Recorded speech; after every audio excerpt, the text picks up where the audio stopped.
गुजरात के अहमदाबाद में हाल ही में हुए भीषण विमान हादसे ने पूरे देश को झकझोर कर रख दिया है। एयर इंडिया की यह अंतर्राष्ट्रीय उड़ान दुर्घटना का शिकार हो गई, जिसमें कुल 242 यात्री सवार थे। हादसे में सभी यात्रियों की मौत हो गई है। इस हादसे में राजस्थान के भी 12 लोगों की जान चली गई, जिनमें डॉक्टर, व्यापारी, नवविवाहिता और छात्र शामिल है। घटना की जानकारी मिलते ही पीड़ित परिवार में कोहराम मच गया और पूरे प्रदेश में शोक की लहर दौड़ गई। हादसे में बांसवाड़ा की रातितलाई कॉलोनी निवासी डॉक्टर जेपी जोशी का परिवार पूरी तरीके से उजड़ गया।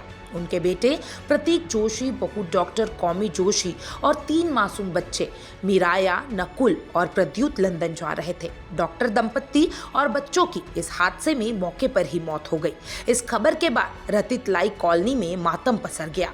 उदयपुर के सहेली नगर निवासी मार्बल व्यवसायी संजीव मोदी के बेटे शुभ मोदी, जिसकी उम्र 25 साल है, और बेटी शगुन मोदी, जिसकी उम्र 22 साल है, वो भी विमान में सवार थे। दोनों लंदन घूमने जा रहे थे। शुभ और शगुन ने MBA कर रखा था और अपने पिता का व्यवसाय संभालने में सहयोग कर रहे थे। इस त्रासदी ने मोदी परिवार को गहरा सदमे में डाल दिया। उदयपुर के मावली निवासी प्रकाश मेनारिया और वल्लभ नगर निवासी वर्दी चंद भी इस फ्लाइट में थे। दोनों पेशे से शेफ थे और साथ में लंदन जा रहे थे। उनके परिजनों के अनुसार वे किसी होटल में नई नौकरी के सिलसिले में यात्रा कर रहे थे। इसी के साथ साथ बालोतरा निवासी खुशबू राजपुरोहित पुत्री मदन सिंह राजपुरोहित भी विमान हादसे के शिकार हुई।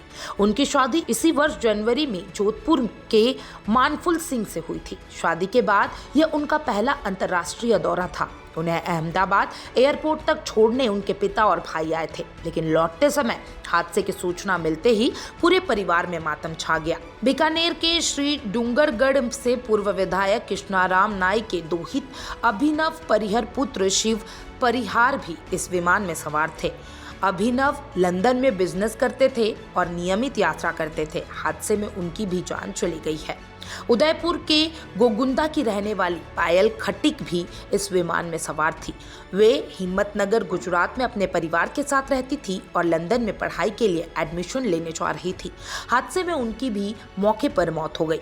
अभी तक गोगुंदा में उनकी दादी को इस हादसे की जानकारी नहीं दी गई है।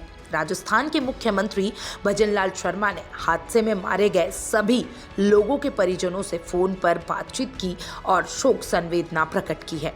उन्होंने कहा कि यह एक अपूरणीय क्षति है और सरकार पीड़ित परिवारों के साथ हर संभव सहयोग करेगी। सीएम ने प्रशासन को निर्देश दिए हैं कि पीड़ित परिवारों को हर स्तर पर सहायता दी जाए। इसी के साथ साथ टाटा ग्रुप ने सभी मृतकों को 1 करोड़ रुपए देने की भी घोषणा की है। यह हादसा न सिर्फ तकनीकी चूक का परिणाम बताया जा रहा है, बल्कि इनमें कई सपनों की भी दर्दनाक मौत हो गई है। राजस्थान ने इस हादसे में कई होनहार नागरिकों को खो दिया है, जिनकी भरपाई लंबे समय तक संभव नहीं हो पाएगी। आप क्या सोचते हैं इसके बारे में कमेंट बॉक्स में जरूर बताइएगा और तमाम ऐसे अपडेट्स के लिए चैनल फॉर न्यूज राजस्थान के साथ बने रहे।